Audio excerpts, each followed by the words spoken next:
Good morning, folks. Happy Monday. Happy post Mother's Day Monday.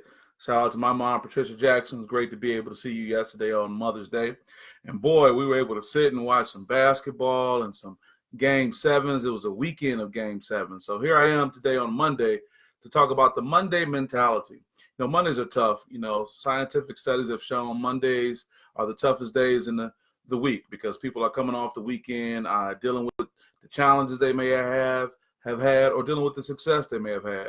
But here we are going into the Monday mentality. I want to thank you guys for joining me. Seen a lot of good friends, Courtney, Brian, and Lola. Thank you for stopping in. But what I want to talk about, I want to recap this weekend in sports, but also forecast what the week should be for myself and even for you. How are you thinking about Monday? We talk about all these game sevens that happened. Houston lost to the Golden State Warriors. Steph Curry had an amazing game six, I should say, but it was like a game seven performance. And then we had the Toronto Raptors beat the who they dropped to the Philadelphia 76ers. I guess the process is over now with a great, shot by Kawhi Leonard. I just saw Coach Dave Jones say that's the shot you practice in the park, and it happened. And also you had the Portland Trailblazers come and just dominate with P.J. McCollum's effort, the Denver Nuggets. And what I want to focus on, particularly the two game sevens yesterday, is, what are you going to do in your game seven moment? With sports psychology, what people have to realize that although it may be something that's focused on, sports, but it's all about how we compete, what our mental ability is to be able to face a challenge, whether it's in a boardroom, whether it's in, this classroom or wherever it may be. So please adopt a broad aspect of what this can do. So let's talk about these game seven moments.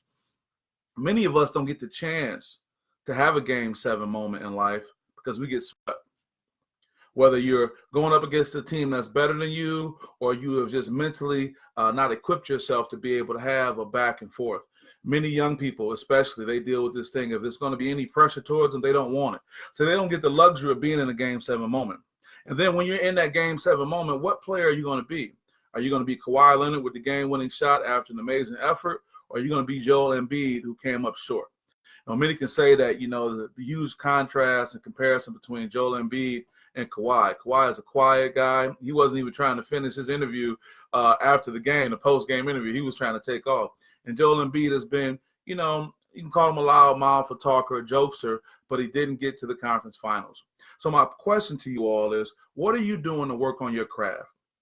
The fact that at a tie game, Kawhi Leonard felt comfortable taking that shot, the team looked upon him to take that shot, meant that along the line he worked on his craft.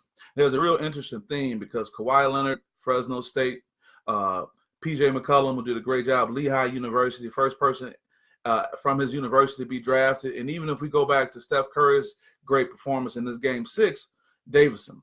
So it's not really about the big name school to have behind you, if you see where I'm going with this. It's not really about the big degree, if we get outside of sports, or it's not really about whose circle you're in. But are you willing to work on your craft? So when and if the opportunity presents itself, I again state when it presents itself and if, because more likely it's going to happen. Are you ready for a game seven clutch performance? And I think that happens with us working on our craft every day. And what is working on our craft? Being able to focus on those things you're passionate about, learning the nuances of those things as you go forward, and being able to put your time into it. That's why it's really important in this world that you really focus on what you're passionate about. Talk a little bit more about the experience I had this weekend. Was able to be at the Moneyball Shootout at Aim High in Lansing, Michigan. Shout out to Desmond Ferguson, Mr. Moneyball himself. Looking forward to supporting him through the Moneyball ProAm coming up later this summer, and we'll announce some things about that really soon. They're going to be great. But, Des had a great showing of all these great AAU teams from around the region and even some from out of state. And you have to think, in between that time when these players are working out, playing for these games, what's the mentality? Now, it's tough because a lot of parents, hey, Rena, how you doing? A lot of parents need to take a moment and ask themselves, are they really living vicariously through their young person? AAU every weekend, skills trainer, mental performance coach like myself, which I'm totally fine with. But are you pushing your kid to the point where they feel that if they say they don't want to play anymore, they're going to be letting you down? Because what happened is I talked to so many coaches and parents of young men who have gone on to play collegiately. And they talk about that time that as a parent, they had to step away and say, let me just be a parent. and not necessarily be the coach or the enforcer or the one pushing my son. Now, why am I getting at this? Because as I'll talk about shortly, there's been some horrible behavior by some parents at some of the games, and I just got this firsthand from this weekend alone, where referees are being attacked again. Referees are forced to have to defend themselves, and sadly, there's a referee in Kentucky who was assaulted by someone from the Michigan area, and that person is in a life-threatening situation, and the person who did the assault is incarcerated right now. So we really have to talk about how much we put into this, because I was talking to a number of coaches this weekend and leading up to this. It's so funny for me, and this still relates to our everyday lives and our professional life. If you get approached by a community college and say, listen, we like what you're doing, we may have an opportunity for you if you're interested, and you say, no, I want to hold out. I want to hold out and wait to see if I can get a D1 offer. Well, the reality, folks, is that many of those D1 offers that are going to be made have been made early on in the process. You're getting multiple calls, and you're kind of at a point where you know that despite how you feel about your game, other Division I coaches have validated you as a D1 player. Now, just because you don't start your career as a D1 player doesn't mean you can't end your career there. Look at someone like PJ McCullum out of unknown Lehigh State. I know no one will want to go there. Lehigh University, excuse me. No one will want to go there. No one will be proud to say, I'm being recruited by Lehigh. They want to hear the blue buds are coming after him. But that young man took that path. As a good friend told me, he loved those who loved him, and he went there, and look where he is right now, hitting, or playing in an amazing way in a Game 7. So where are we at in our lives? Are we being recruited or getting opportunities that because they're not Division I type or not the big job with the big company, we're looking past those? Are we taking advantage of what's there for us and working on our craft day by day? Are we waiting to turn it on? I was with some college coaches who worked so hard trying to recruit young men and give them opportunities to play, young men and young women. And it was a great conversation, because you can't wait until you get the big job to be a big performer. I'll repeat that. You can't wait till you get the big job to be a big performer. Now, this goes through sports, and this goes through our professional lives. I look at the diverse group of young people and adults who've joined this morning. So talking about this AAU experience, it was really great, again, over at the Moneyball Shootout with Desmond Ferguson over at Aim High. And I talked earlier about seeing people sleep on the floor. Well, there's so many games, you got so much time.